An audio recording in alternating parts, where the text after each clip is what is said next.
Hello students, BA second year, विषय समाजशास्त्र। और इस विषय के अंतर्गत टॉपिक चल रहा था सामाजिक परिवर्तन के सांस्कृतिक एवं सूचना प्रौद्योगिकी कारक। इसमें आज मैं सूचना प्रौद्योगिकी के प्रमुख साधन या प्रकार, इसके बारे में मैं आपको समझाऊंगी। सूचना क्रांति के इस युग में भारत जो है वो विश्व के अग्रगणी देशों में खड़ा है। मतलब विश्व के वो देश जो सूचना क्रांति में सबसे आगे हैं, उनमें हमारा भारत भी एक है।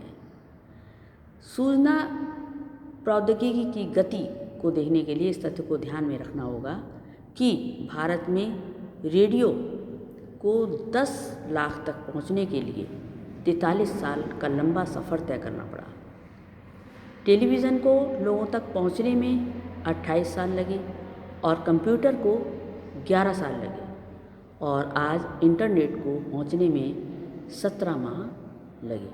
इस प्रकार हम देखते हैं कि दिन प्रतिदिन समय कम होता जा रहा है इंटरनेट की इस दुनिया में या सूचना प्रौद्योगिकी की इस दुनिया में। भारत की संचार क्रांति की कहानी आज जो है वो परिकथा से कम नहीं लगती। आज भारत विश्व के प्रमुख सॉफ्टवेयर महाशक्ति बनने की ओर अग्रसर हो रहा है। अब हम देखते हैं कि भारत में सूचना प्रौद्योगिकी के प्रमुख प्रकारों को, ये कौन कौन से रूपों में सूचना प्रौद्योगिकी काम कर रही है। डाक व्यवस्था स्वतंत्रता से पहले इसका प्रभाव ज़्यादा था। स्वतंत्रता से पहले ये केवल सरकारी सूचनाओं के आदान प्रदान के लिए यूज़ होती थी, लेकिन बाद में ये जो थी वो अन्य लोगों के लिए भी इसका प्रयोग होने लगा। दूसरा, प्रेस तथा समाचार पत्र। सूचना प्रौद्योगिकी के क्षेत्र में इसकी भी महत्ता कम नहीं है। भारत में आज विभिन्न भाषाओं में प्रकाशित होने वाले पंजीकृत समाचार पत्रों और पत्रिकाओं की संख्या लगभग 70,000 से ज़्यादा है। और इस तरीके से वर्तमान लोकतांत्रिक युग में समाचार पत्रों में से प्राप्त सूचनाओं के आधार पर सामान्य व्यक्ति विभिन्न राजनीतिक दलों, सरकार की उपलब्धियों, कानून और व्यवस्था के बारे में जानकारी प्राप्त करते रहते हैं। फिर है दूरसंचार। वर्तमान समय में इसका भी बहुत महत्वपूर्ण साधन है। इसके द्वारा कम से कम समय में एक से दूसरे से दूर रहने वाले लोग परस्पर संपर्क स्थापित कर सकते हैं और अपने विचारों का आदान प्रदान कर सकते हैं। रेडियो तथा टेलीविज़न। रेडियो और टेलीविज़न दोनों ही सूचना प्रौद्योगिकी के महत्वपूर्ण साधन हैं। इनके द्वारा बहुत सी सूचनाएं हमको प्राप्त होती हैं और हम उनका फ़ायदा उठाते हैं। विज्ञापन एवं दृश्य प्रचार निदेशालय। ये निदेशालय सरकार की सूचना एजेंसी की भूमिका निभाता है। इसका प्रमुख कार्य समाचार पत्रों, पत्रिकाओं, टेलीविज़न, रेडियो आदि के द्वारा सरकारी नीतियों और कार्यक्रमों से जन जागरण को परिचित कराना होता है। भारतीय राष्ट्रीय उपग्रह प्रणाली। सूचना प्रौद्योगिकी के क्षेत्र में ये भी एक महत्वपूर्ण साधन है। भारत द्वारा अंतरिक्ष में स्थापित विभिन्न उपग्रह जैसे internet 2E, INSAT 3A, INSAT 3B आदि का काम टेलीविज़न प्रसारण, मौसम संबंधी पूर्वानुमान, आर्थिक सूचनाएं, चिकित्सा सेवाएं आदि उपलब्ध कराना है। कंप्यूटर प्रौद्योगिकी। कंप्यूटर प्रौद्योगिकी के विकास ने आज पूरी दुनिया को एक छोटे समुदाय के रूप में परिणत कर दिया है।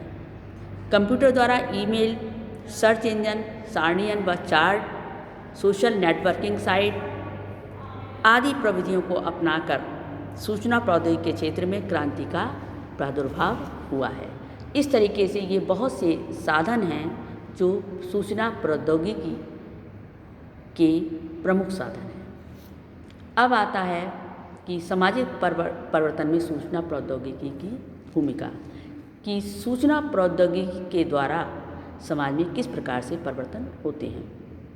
पहला है सामाजिक व्यवस्था में परिवर्तन। इंफॉर्मेशन टेक्नोलॉजी से समाज की व्यवस्था में बहुत बड़ा परिवर्तन आता है।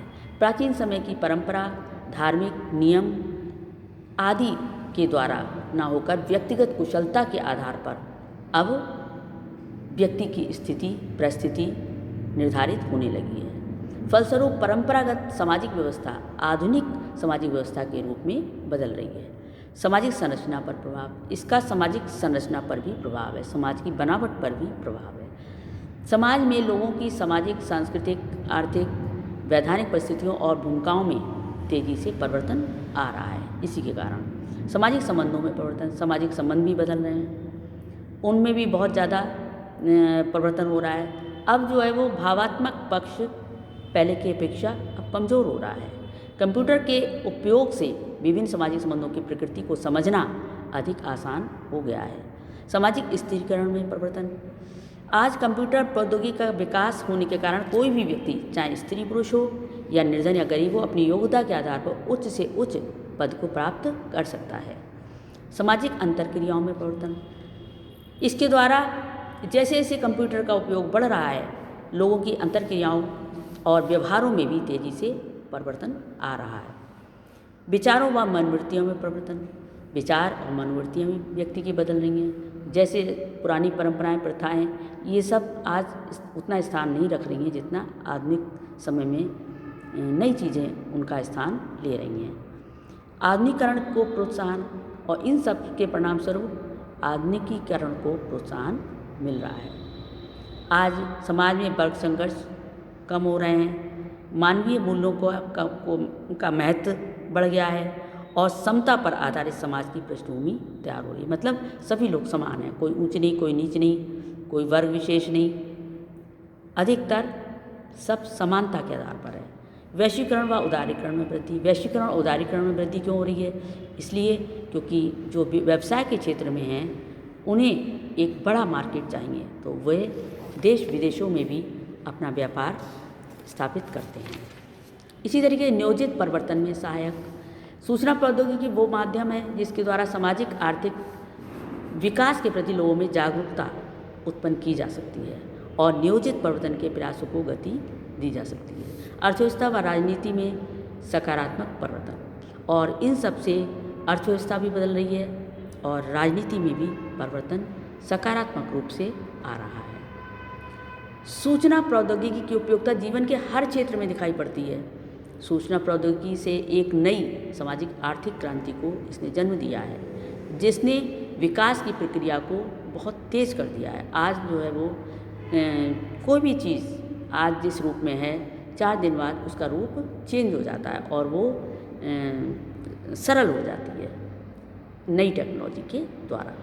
इस तरीके से ये सारी चीज़ें जो है वो समाज में परिवर्तन लाने के लिए प्रेरणा देती है। Thank you.